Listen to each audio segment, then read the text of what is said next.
75세 박순희 할머니는 남편이 세상을 떠난 지 6개월 만에 40년 동안 살아온 아파트에서 쫓겨날 위기에 처했습니다.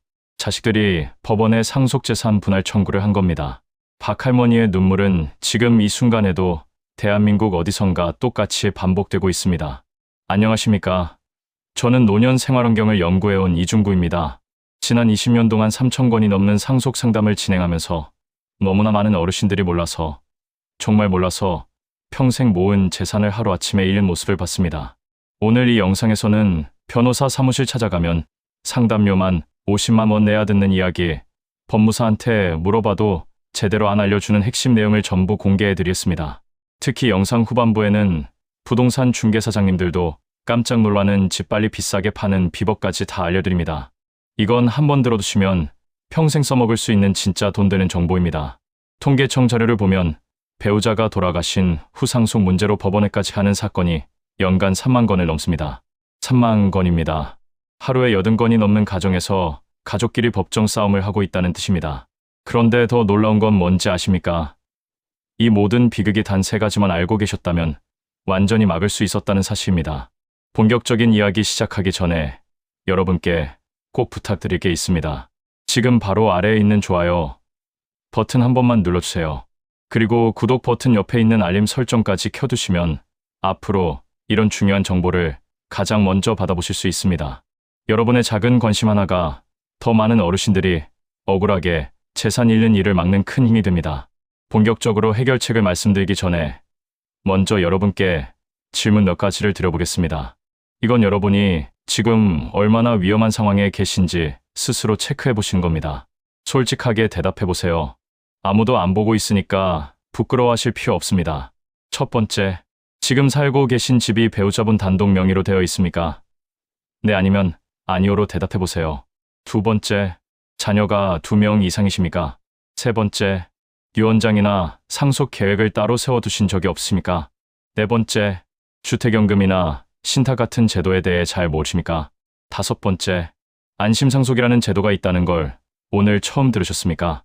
자, 이 5가지 질문 중에서 3개 이상 네라고 대답하셨다면 죄송하지만 지금 아주 위험한 상황에 계신 겁니다. 당장 오늘 이 영상 끝까지 보시고 메모하셔야 합니다. 2개 정도 해당되신다면 아직 시간은 있지만 서두르셔야 합니다. 하나만 해당되신다 하더라도 방심하시면 안 됩니다. 왜냐하면 상속 문제는 한 군데만 구멍 나도 전체가 무너지기 때문입니다. 여러분, 이건 겁주려고 하는 이야기가 아닙니다. 제가 20년 동안 직접 본 현실입니다. 상담실 문을 열고 들어오시는 어르신들 10분 중 9분이 조금만 일찍 알았더라면 이라고 후회하십니다. 그 후회의 눈물을 더 이상 보고 싶지 않아서 오늘 이 영상을 만들었습니다. 자, 그럼 지금부터 가장 중요한 이야기를 시작하겠습니다. 도대체 왜 배우자가 돌아가시면 그렇게 문제가 되는 걸까요? 많은 분들이 이렇게 생각하십니다. 우리 자식들은 착해. 법 없이도 살 애들이야. 내가 밥해 먹이고 키운 애들인데 설마 엄마 사는 집을 건드리겠어? 그런데 여러분, 제가 냉정하게 말씀드리겠습니다. 착한 자식도 돈 앞에서는 달라질 수 있습니다. 첫 번째 원인은 바로 법률에 대한 무지입니다. 우리나라 법에는 법정 상속 지분이라는 게 딱 정해져 있습니다. 복잡한 법 조항 다 필요 없고요. 딱 이것만 기억하세요. 1.5 대 1 대 1입니다. 배우자인 어머니가 1.5, 자식들이 각각 1씩 가져갑니다. 다 합치면 3.5가 되죠. 예를 들어 볼까요? 남편분이 10억짜리 아파트 한 채를 남기고 돌아가셨다고 칩시다. 자식은 아들 하나, 딸 하나 둘입니다. 어머니는 이렇게 생각하십니다. 내가 평생 뒷바라지 했으니까 적어도 절반인 5억은 내 거고 나머지 5억 가지고 애들이 나눠 가지겠지. 과연 그럴까요? 천만에요. 법은 절대 어머니 편이 아닙니다. 계산기 한번 두드려 보시겠습니까? 10억을 3.5로 나눠보세요. 그러면 한 몫이 약 2억 8천만 원 나옵니다. 여기에 어머니 몫인 1.5를 곱하면 얼마가 나올까요? 4억 2천만 원입니다. 놀라셨죠? 절반인 5억도 안 됩니다. 내가 평생을 바쳐 지켜온 집인데 내 지분은 50%도 안 된다는 겁니다. 그럼 나머지는 누구 걸까요? 네, 맞습니다. 법적으로 엄연한 자식들 몫입니다. 아들이 2억 8천, 딸이 2억 8천, 합쳐서 거의 6억 가까운 돈이 자식들 몫입니다. 이게 무슨 뜻이냐? 이제 이 집은 어머니 혼자만의 집이 아니라는 겁니다. 어머니와 아들, 딸, 세 사람의 공동 소유가 된 거예요. 두 번째 원인은 감정적 착각입니다. 우리 애들은 안 그래. 내가 키운 애들인데 엄마한테 그럴 리 없어. 이렇게 생각하시는 거 저도 다 압니다. 그런데 문제는 자식만 있는 게 아니라는 겁니다. 며느리가 있고 사위가 있고 손주들 교육비가 있고 자식들 사업 자금이 필요한 순간이 있습니다. 실제로 제가 상담했던 경우를 말씀드리겠습니다. 아들은 원래 착했습니다. 엄마, 집은 엄마가 쓰세요. 저는 괜찮아요. 이렇게 말했어요. 그런데 며느리가 옆에서 쿡쿡 찌릅니다. 여보, 그 집 팔면 우리 몫은 챙겨주신 거지. 지금 애 학원비 때문에 우리 힘든 거 몰라. 시어머니 좋은 일 하는 건 좋은데 우리 애들은? 이런 말이 나오는 순간 착한 아들도 흔들립니다. 딸은 또 어떻습니까? 엄마, 오빠한테는 결혼할 때 집 사줬으면서 나는 왜 안 줘? 나도 지금 전세 때문에 힘들어 죽겠어. 법으로 내거라는데 왜 못 받아? 이런 말이 나오면 가족 관계는 금이 갑니다. 돈 앞에서는 피부치도 남보다 못해질 때가 있습니다. 이게 현실입니다. 세 번째 원인은 공동소유에 덧칩니다. 지금 이 순간부터 집은 어머니 혼자 마음대로 할 수 없습니다. 집을 팔고 싶어도, 담보대출을 받고 싶어도, 주택연금을 받고 싶어도 자식들 도장이 다 필요합니다. 자식 중 한 명이라도 나는 도장 못 찍어라고 하면 그 즉시 모든 게 멈춥니다. 만약에 자식 중 한 명이 사업이 어려워졌다거나 빚이 있어서 목돈이 급하게 필요하면 어떻게 될까요? 어머니, 저 급하니까 제 몫인 3억 먼저 주세요. 돈 없으시면 집 팔아서라도 나눠주세요. 이런 말이 나올 수 있습니다. 옛날 같으면 불효자라고 욕먹었겠지만 요즘은 법이 그렇습니다. 자식이 자기 권리 찾겠다고 법원에 상속재산 분할 청구를 하면 어머니가 그 집에 살고 싶어도 강제로 집을 내놔야 하는 상황까지 갈 수 있습니다. 법을 몰라서 자식을 믿어서 공동소유에 덫에 걸려서 숨은 빚 때문에 정보가 없어서 시간을 흘려보내서 평생 모은 재산을 하루아침에 잃는 겁니다. 자, 여기까지 들으시면서 많은 분들이 이렇게 생각하실 겁니다. 그래도 집 하나 정도야. 설마 그렇게까지 심각할까? 여러분, 그게 아닙니다. 집은 단순히 부동산 한 채가 아닙니다. 집은 여러분의 노후 전체를 떠받치는 마지막 보루입니다. 집을 잃으면 노후 전체가 무너집니다. 한국보건사회연구원에서 조사한 자료를 보면 65세 이상 어르신 중에서 78%가 자기 집에서 살고 계십니다. 전세나 월세가 아니라 내 집입니다. 그리고 이분들 재산을 들여다보면 평균 82%가 부동산에 묶여 있습니다. 무슨 뜻이냐? 다른 현금이나 예금은 거의 없고 가진 거라곤 집 하나뿐이라는 얘기입니다. 그럼 이 집을 잃으면 어떻게 될까요? 갑자기 월세를 내야 합니다. 요즘 월세가 얼마입니까? 작은 집도 50만 원, 60만 원 훌쩍 넘어갑니다. 국민연금 타봤자 한 달에 40만 원, 50만 원 받는 분들이 대부분인데 월세만 내고 나면 손에 쥐는 게 없습니다. 그럼 어떻게 됩니까? 자식들한테 손 벌려야 합니다. 얘야, 이번 달 생활비 좀 보태줄 수 있겠니? 처음에는 자식들도 드립니다. 효자, 효녀니까요. 그런데 한 달, 두 달, 석 달, 1년, 2년이 지나면 어떻게 됩니까? 자식들 표정이 달라집니다. 며느리, 사위 눈치가 보이기 시작합니다. 엄마, 우리도 지금 애들 학원비에 대출 이자에 힘들어요. 이런 말 한마디에 부모는 가슴이 찢어집니다. 내가 자식한테 짐이 되고 있구나. 이런 생각이 드는 순간 노후는 비참해집니다. 일본을 한번 보십시오. 일본은 우리보다 20년 먼저 고령화 사회가 됐습니다. 그래서 일찍부터 신탁 제도를 활성화했습니다. 돌아가시기 전에 미리 집을 신탁으로 묶어두면 배우자가 자동으로 집을 이어받아서 주택연금으로 생활비를 받을 수 있게 만들었습니다. 그 결과 일본 노인들의 주거 안정성이 92%까지 올라갔습니다. 반면 우리나라는 아직 65% 정도에 머물러 있습니다. 이게 뭘 의미하냐? 우리나라 노인 셋 중 한 명은 주거가 불안정하다는 뜻입니다. 집은 단순히 잠자는 공간이 아닙니다. 집은 평생의 추억이 쌓인 곳입니다. 자식들 키운 곳이고, 명절 때 손주들 보는 곳이고, 이웃들과 정 나누는 곳입니다. 이 집을 잃는다는 건 그냥 건물 하나 잃는 게 아니라 정체성을 잃는 겁니다. 내 인생 전부를 잃는 거예요. 제가 상담했던 79세 할아버지 한 분이 계셨습니다. 아내를 먼저 보내고 집을 정리하는 과정에서 자식들과 다퉈서 결국 집을 팔았습니다. 그리고 작은 원룸으로 이사를 갔습니다. 그 할아버지가 저한테 하신 말씀이 지금도 잊히지 않습니다. 선생님, 집을 잃으니까 나 자신도 잃은 것 같아요. 40년을 살던 동네에서 쫓겨난 기분이에요. 이웃들 얼굴도 못 보겠고 경로당도 못 가겠어요. 이게 사는 건지 죽은 건지 모르겠습니다. 그 할아버지 목소리가 얼마나 떨리던지 저도 같이 눈물이 났습니다. 여러분, 집을 지킨다는 건 그냥 재산을 지키는 게 아닙니다. 내 존엄을 지키는 겁니다. 자식들한테 당당할 수 있는 힘을 지키는 겁니다.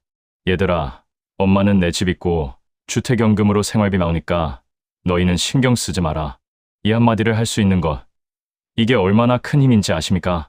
심리학자들이 연구한 결과를 보면 노년기에 가장 중요한 게 독립성이라고 합니다. 자식한테 의지하지 않고 내 힘으로 살 수 있다는 것. 이게 노년의 행복을 결정합니다. 반대로 자식한테 손 벌리고 눈치 보면서 사는 노인들은 우울증 발병률이 3배 이상 높습니다. 집을 지키는 것과 마음 건강이 직결돼 있다는 얘기입니다. 그리고 자녀와의 관계도 생각해 보십시오. 부모가 경제적으로 독립적이면 자녀들도 편안합니다. 엄마 아빠 걱정은 안 해도 되니까 우리는 우리 가정에 집중할 수 있어. 이렇게 되는 겁니다.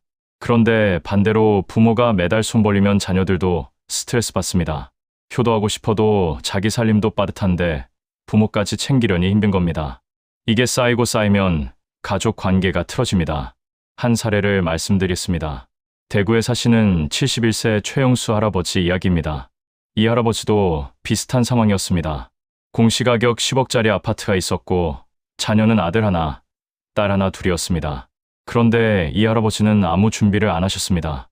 뭐 그런 것까지 할 필요 있나? 우리 애들 착한데 뭐. 이렇게 생각하셨던 거예요. 그런데 아내가 먼저 돌아가셨습니다. 69세 때였습니다. 암 투병 끝에 세상을 떠나셨어요. 최할아버지는 슬픔에 잠겨서 한동안 아무것도 못 하셨습니다. 장례 치르고 나서도 멍하니 집에만 계셨어요. 그러다가 6개월쯤 지났을 때 딸한테서 연락이 왔습니다. 아버지, 저 지금 사업 자금이 급해요. 제 상속 지분 3억 원 먼저 주실 수 있으세요? 처음에 최할아버지는 깜짝 놀라셨습니다. 무슨 소리야? 이 집은 아빠가 사는 집인데. 그랬더니 딸이 이렇게 말했답니다. 아버지, 법적으로 이 집 3분의 1은 제 거예요. 엄마 돌아가시면서 저한테 상속된 거라고요. 저 지금 정말 급해요. 사업 망하면 우리 가족 다 망해요. 최할아버지는 머리가 하얘지셨답니다. 그래서 아들한테 전화했습니다. 야, 너는 괜찮지? 그랬더니 아들은 말이 없었습니다. 한참 뒤에 이렇게 말하더래요. 아버지, 저도 솔직히 지금 집 대출 때문에 힘들어요. 누나가 받는다는데 저만 안 받을 수는 없잖아요. 그냥 집 파시고 작은 데로 이사 가시면 안 될까요? 그럼 아버지도 현금 생기시고 저희도 각자 목 받고 그러면 되잖아요. 최할아버지는 그날 밤잠을 한숨도 못 주무셨답니다. 내가 40년을 살던 집을 팔아야 한다니 자식들이 이럴 줄은 꿈에도 몰랐다고 하셨습니다. 결국 법무사를 찾아갔습니다. 법무사가 차근차근 설명해줬습니다. 법적으로는 자녀들 말이 맞습니다. 집을 팔지 않으시려면 자녀들한테 그 돈을 현금으로 주셔야 하는데 그럴 형편이 되십니까? 최할아버지는 형편이 안 됐습니다. 예금이 2천만 원밖에 없었거든요. 결국 집을 내놓을 수밖에 없었습니다. 그런데 급하게 파는 걸 중개사들이 다 알잖아요. 시세가 12억인데 11억에 팔렸습니다. 1억을 까먹은 겁니다. 11억을 3.5로 나누니까 한 몫이 3억 1천만 원 정도 나왔습니다. 아들이 3억 1천, 딸이 3억 2천, 할아버지는 4억 7천만 원 정도 손에 주셨습니다. 4억 7천으로 뭘 할 수 있겠습니까? 작은 빌라를 샀습니다. 3억짜리 빌라. 그러고 나니 손에 1억 7천이 남았습니다. 이 돈으로 살아야 하는데 한 달에 100만 원씩 쓴다고 쳐도 14년밖에 못 버팁니다. 85세까지만 쓸 수 있다는 얘기입니다. 그 뒤에는요. 지금 최할아버지는 그 작은 빌라에서 혼자 사십니다. 예전에 살던 동네 경로당도 못 가십니다. 아는 사람 없는 새 동네니까요. 자식들 얼굴 보기도 싫으시답니다. 명절 때 아들, 딸이 찾아와도 냉랭합니다. 마음속으로는 원망이 가득하시거든요. 제가 마지막으로 찾아뵀을 때 이 할아버지가 하신 말씀을 지금도 못 잊습니다. 선생님, 3개월만 일찍 알았어도 이렇게까지 되지는 않았을 텐데요.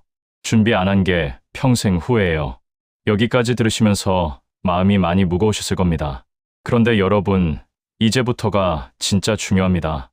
지금부터 제가 알려드리는 7가지만 제대로 알고 계시면 안전하게 노후를 보내실 수 있습니다.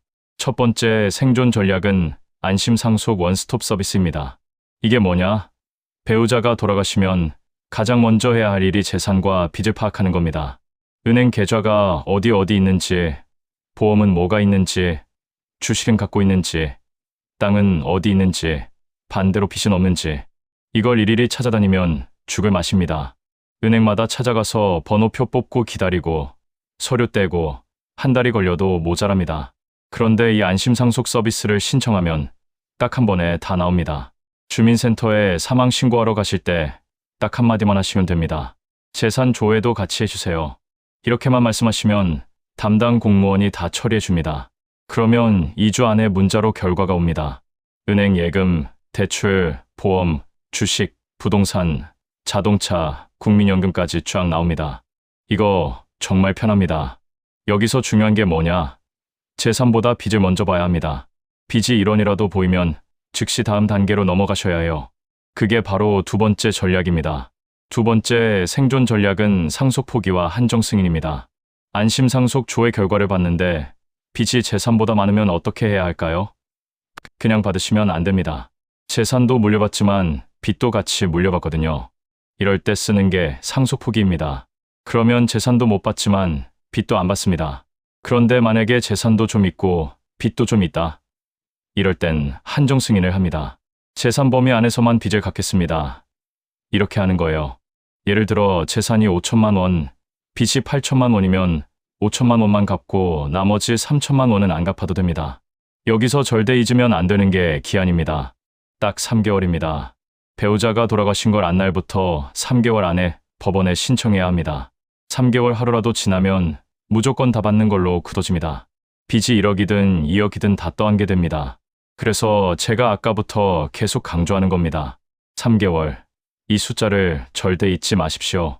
댓글창에 지금 숫자 3 한번 찍어주세요. 손으로 쓰면 더 기억에 남습니다.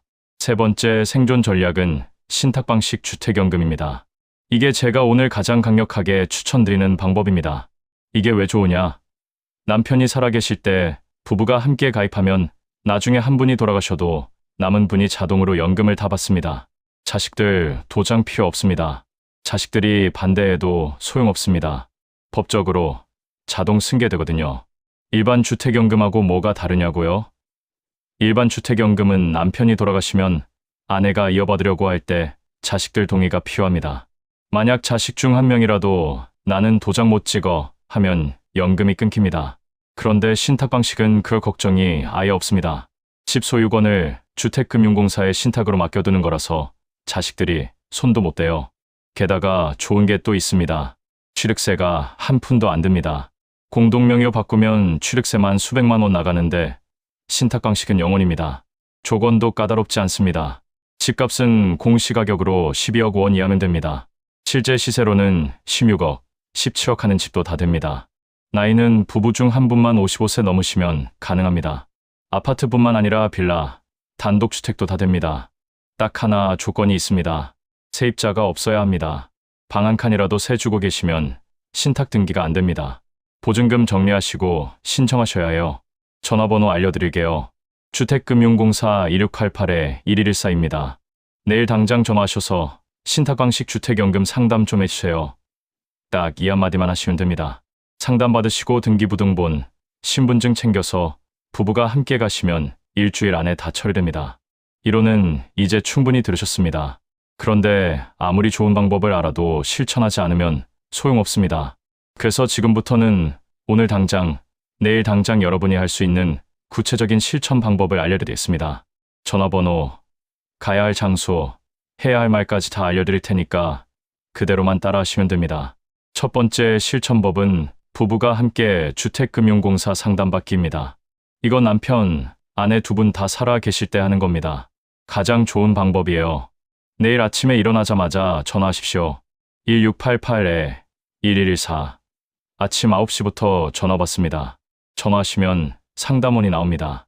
신탁방식 주택연금 상담 좀 해주세요. 딱 이렇게만 말씀하시면 됩니다. 그러면 상담원이 몇 가지 물어봅니다. 집 주소가 어떻게 되시냐? 공시가격이 얼마냐? 나이가 어떻게 되시냐? 이렇게 물어보면 대답해 주시고 상담 예약을 잡으십시오. 가까운 지점으로 예약 잡아달라고 하세요. 서울, 부산, 대구, 광주, 대전 다 있습니다. 예약 잡고 나면 준비물을 알려줍니다. 등기부등본, 신분증, 부부 두 분 다 같이 오시라고 합니다. 등기부등본은 인터넷으로 떼거나 동사무소 가서 떼시면 됩니다. 1,000원이면 나옵니다. 그거 들고 부부가 함께 가시면 됩니다. 상담 시간은 1시간 정도 걸립니다. 얼마씩 나오는지, 조건이 어떻게 되는지 다 설명해 줍니다. 그 자리에서 바로 신청하셔도 되고 집에 가서 자식들이랑 상의하고 나중에 다시 오셔도 됩니다. 여기서 하나 주의하실 게 있습니다. 세입자가 있으면 안 된다고 했죠. 지금 방 한 칸이라도 새 주고 계시면 먼저 보증금 정리하십시오. 세입자한테 몇 개월 후에 나가주세요. 통보하시고 보증금 돌려주시고 그 다음에 신청하시면 됩니다. 두 번째 실천법은 빚이 보이면 즉시 법무사 상담받기입니다. 안심상속 조회 결과에서 빚이 1원이라도 보이면 당장 법무사 사무소로 가십시오. 동네 아무 법무사나 가셔도 됩니다. 간판에 법무사 사무소라고 써 있으면 다 가능합니다.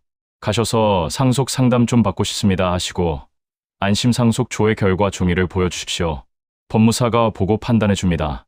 이건 상속 포기하셔야 합니다. 또는 이건 한정 승인하시면 됩니다. 이렇게 알려줍니다. 상담료는 보통 10만 원에서 20만 원 정도 듭니다. 서류 작성까지 맡기면 30만 원에서 50만 원 정도요.